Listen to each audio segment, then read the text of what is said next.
Hello, so welcome back to the channel. So today is another video on audio, but this one is definitely staying. So I've purchased a Pioneer doubled-in system from a local TT fan, Haley. She did have it in her roaster, but whenever she had the roof down, she couldn't see the screen. So I've got the doubled-in setup. Of course, I've made a slight change to the surround for it, but hopefully it'll be quite a straightforward process because it's just a case of stripping out the old surround around the glove box and obviously the other trimmings as well. So let's get on with it. Ooh, exciting. So now we'll just go through unboxing it. There is a loom adapter available, which is great. Everything's just been put back in. Very pretty. Lots of wiring. Subwoofer. No, I'm not going to be using that one. Ooh, keys get out. Very nice. What's this one? What does this button do? Oh, what does that say? System remote control. I don't have steering controls, so I won't be using that one. And what's this? This is a mic. I've already got one of those, so I won't be using that either. And this, oh, that's around. Okay, super. Put those to one side. Ooh, instructions come in handy. And this is the unit itself. So it's not massive, but you know. So yeah, so let's get on with getting the car stripped out and looking at getting this installed. So to start the fitting process, I'm going to start on the driver's side today. So, well, driver's side in the UK at very least anyway. So this cover just pops off. Use a screwdriver or anything flat, just pop it here. And it comes out. Held on with those two tabs. Put that somewhere. So take these off. As you can see, these, that one, and that one, and this one. Hold this up. So we'll get those off. Get the one under here.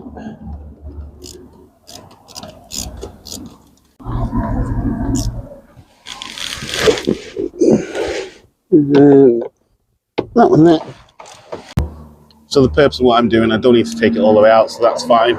So now I need to undo those bolts, T30s, to get the knee bar off. So let's get on with that. When you're taking the fascia off, there's a little sneaky one right there. You can see it there. So for that, you need to take the ashtray off. So the ashtray is off, it's down there. So it just gives you access to that, and then you should be able to pull the front off. So let's get that undone, and then we'll have a look at what it looks like. So if you look now, the stereo's out, so that's disconnected. Those bits, aerial.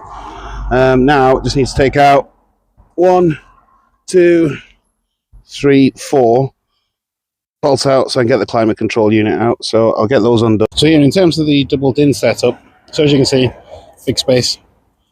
So what it does is switches the climate control to where the stereo goes in the old one. So you've got space for this thing here. So climate control, that goes in that way, and that.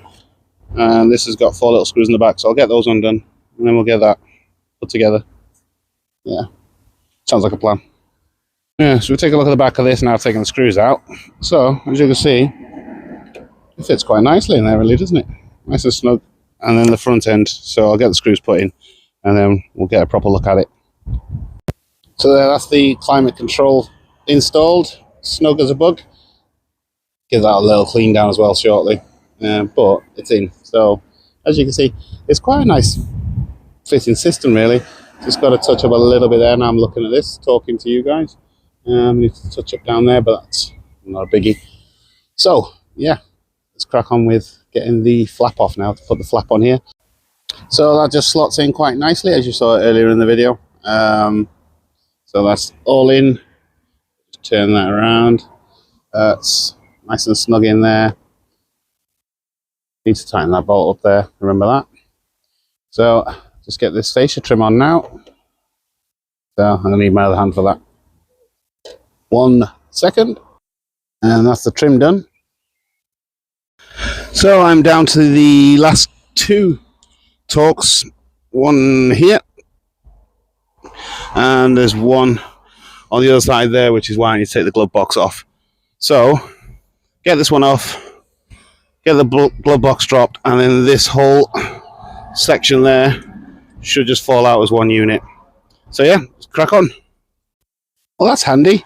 So I took the top three out, 1, 2, 3, get them from inside there, and the bottom one, and it's just dropped down quite nicely. So putting a bit of strain on that side, I guess, but I got access to that bolt now, so I'll get that undone, get the one on that side done, and get it off.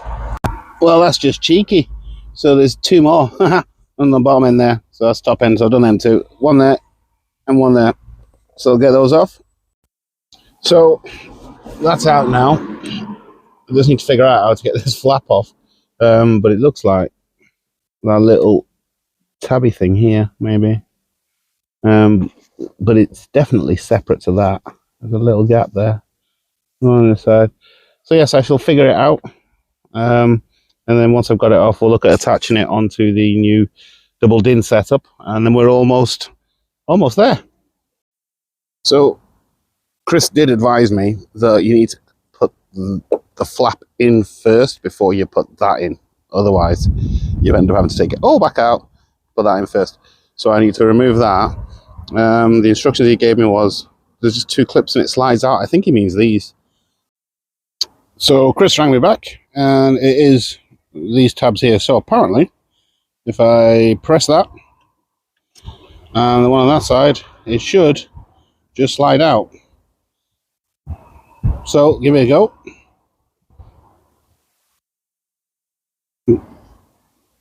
I'm guessing it slides forwards, not that way. So lift into it. Yeah, there we go. So you lift, and slide forward. Whoa! Oh, look at that. And the flap is out. Yeah, straightforward. So next, spot on these brackets. So slide them on the way it was on that. So that will be like so. One. Ooh, nifty little click there. And then if we do the other side, nice healthy click. So get this installed in first. So we'll get the camera set up so you can see that. Now, just to show you before I do that, what they replace is these two, that one and that one. As you can see, they're actually fixed onto the OEM one. So if you don't put that in first, if you put the double DIN unit in, you'll have to take it all back out. So that's why this section has to go in first, and the double DIN can go in, which was wonderful advice from Chris, which he didn't have that advice himself. So he did have to take it all back out and put it back in again. So very grateful for the insight, and that's what shared knowledge is all about, really. So as Chris pointed out, I think it's these ones. I've literally just taken off. I can't remember. Yeah, that one looks like it's got a washer on it. So find the holes, which are here and over here somewhere. Where have you gone? Yeah, there it is. So get that in there.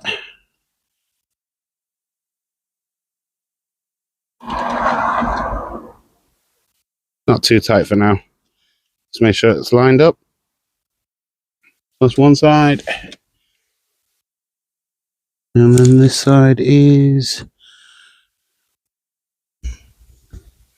here somewhere.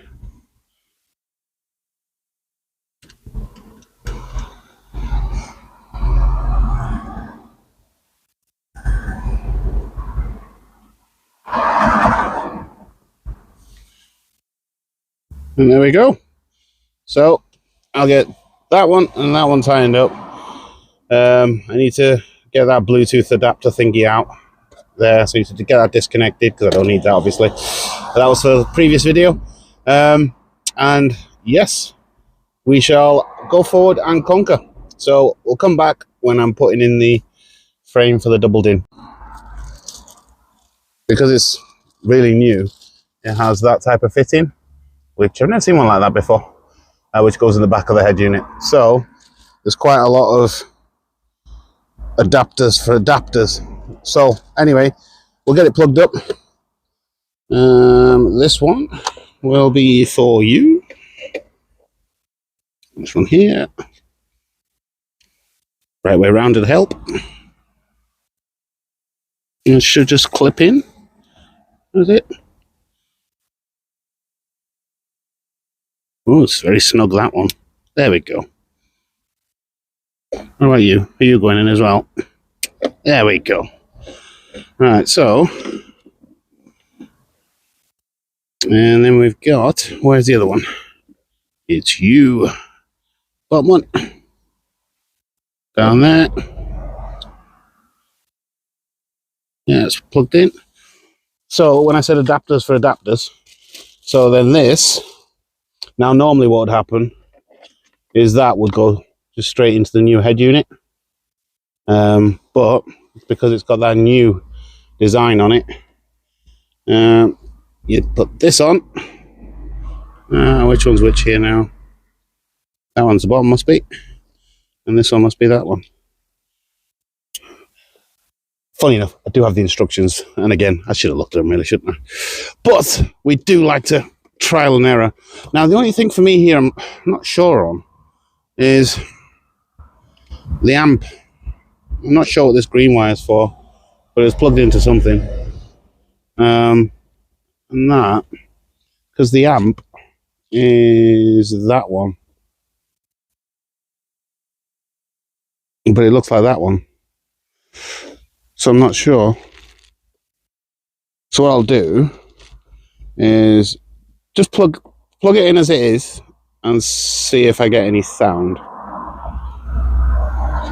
So let's get you down from there. We'll worry about the climate controls later. And you are here. So plug in the back like a glove. And I'll do the DAB aerial later. So if I find my keys, now the theory is that should turn on. So look.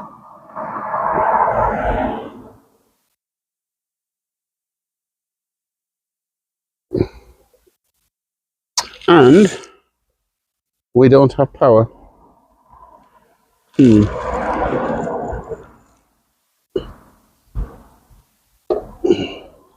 So one of these is wrong. Maybe them two are the wrong way around. Let's try that.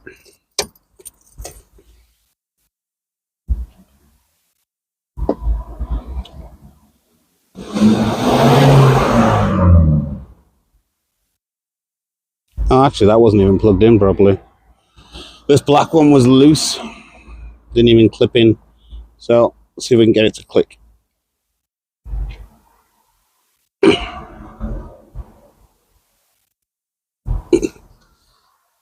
Yeah. Took the keys out, didn't I? Up it.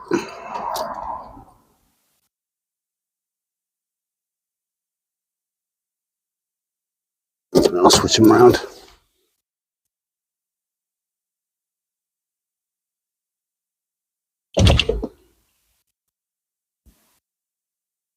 Yeah, see, I thought I had them right way around because they go in a specific way. Let's try this black one again.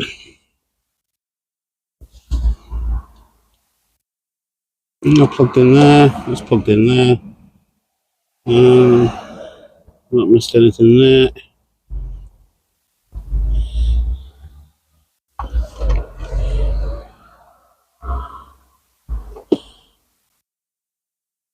And then you into that one.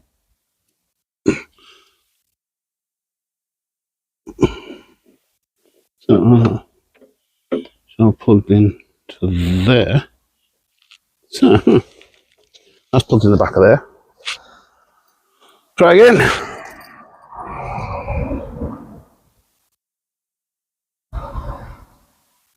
There's still no power, Captain.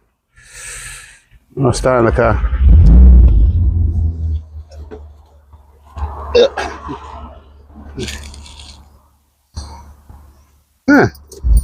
Still nothing. So I think I'm gonna have to get the other adapter.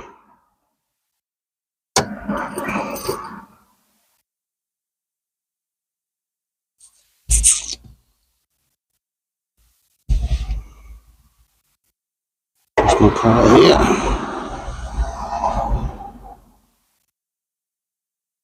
Is that one in the right one? Do you go in there? No, you don't. You go in there.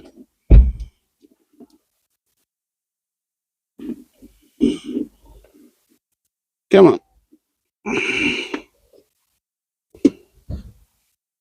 What's the green wire for?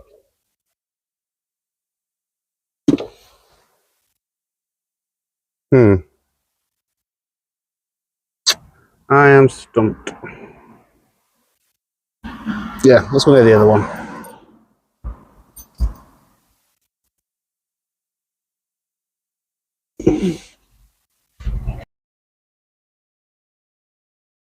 So the head unit won't power up. So I then messed with the wires and made it a permanent live, so it came on. But the problem is, it kind of is a permanent live because it would just kill the battery. So, on advisement, I've gone and bought a cable because I've got this dash out anyway. So I'm putting a direct feed from the ignition live, switch live, and I'm going to put that straight through. So I'm going to get that tightened up and then see if that'll power up the head unit off the key. So grab my key, turn the ignition on. So that's the head unit off at the moment. So look, turn the key, ignition's on. Is that powering up? Yes, on to a winner. Okay, so now need to check and see if we're getting sound. So I haven't got the aerial connected, so I'm going to plug in the DAB. I'll try and connect this through Bluetooth and then see if I can play something on that before I try and put it all back together. But so far so good. I have to tidy up that connection. I think I'll have to use a connector for now. But yeah, good news is it's powered up off the key, and if I turn the key off, and it goes off. And on with the key. So that's all the wiring done. Put some connectors on there. That's gone into there. We know the ignition works. So now just going to put it all back together. That cable, yeah, I couldn't find my side cutters or snippers, so I'll just put it in there tidy for now. This all needs to get back together. So yeah, let's crack on with it. And there we have it, ladies and gentlemen. It's in. It's all working, sound all works. It took a considerable amount of messing around to line up the bars. But yes, I think it looks pretty good. So I have to say, it really does look really good. It took a lot of work, but it was interesting because the thing I thought would be easiest, because I thought that the wiring would just be plug and play, and it ended up being not so much. So that took about 2.5 hours to figure that lot out. And then obviously having to go and buy a wire and then bits and pieces, and then getting some information on which one was the switch live. But it all works off the key now like it should. The sound works, which is great. So now it's just a case of getting the other bits finished in the interior, but that is the last time I am changing the head unit in this car. So hope you enjoyed the video, and I will catch you on the next one. Bye for now.